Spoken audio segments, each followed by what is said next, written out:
Hi friends, तमारुं स्वागत है मारा किचन में। आज आपणे सिंगदाणामांथी पेंडा बनावशुं। पेंडा बनाववा माटे मैं अहींया 250 ग्राम सिंगदाणा लई लीधा छे। सिंगदाणाने आपणे मीडियम फ्लेम पर सरस रीते शेकी लेशुं। चलावता जवानुं छे ने शेकता जवानुं छे। 10 मिनिट लागशे शेकता। तमे जोई शको छो कि सिंगदाणा अहींया शेकाई गया छे। हवे आपणे सिंगदाणाने ठंडा थवा देशुं अने एना फोतरा उखाड़ी लेशुं।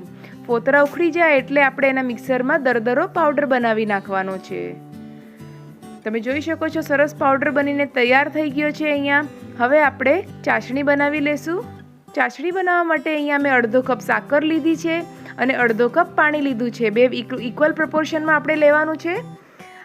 ચાસણી અહીંયા આપણે એક તાર કે બે તારની ચાસણી નથી કરવાની। ચાસણી થોડી ચીપચીપી થઈ જાય એટલી જ ચાસણી તૈયાર કરવાની છે। 3 થી 4 મિનિટ લાગશે આપણને ચાસણી બનાવતા।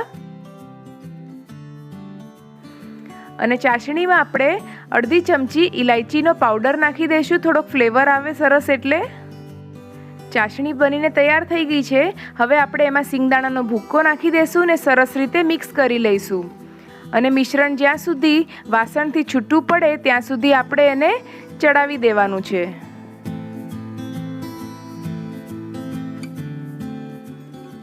તમે જોઈ શકો છો કે મિશ્રણ વાસણથી છૂટું પડવા માંડ્યું છે। હવે આપણે એને ઠંડુ થવા દેશું રૂમ ટેમ્પરેચર ઉપર અને એના નાની નાની સાઇઝના પેંડા વાળી લેશું। અહીંયા મેં ઘી કે તેલનો કાંઈ ઉપયોગ નથી કર્યો કેમ કે સિંગદાણામાં તેલ હોય છે તો એનાથી જ પેંડા સરસ વળાઈ જશે।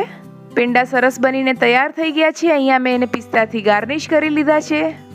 તમે આ પેંડાને વ્રતમાં ખાઈ શકો છો, ફરાળમાં ખાઈ શકો છો, ગમે ત્યારે તહેવારોમાં બી આને બનાવીને ખાઈ શકો છો। બહુ જ સ્વાદિષ્ટ બને છે। બહુ જ ઇઝી રેસીપી છે। તમે જરૂરથી ટ્રાય કરજો, તમને બહુ જ ગમશે।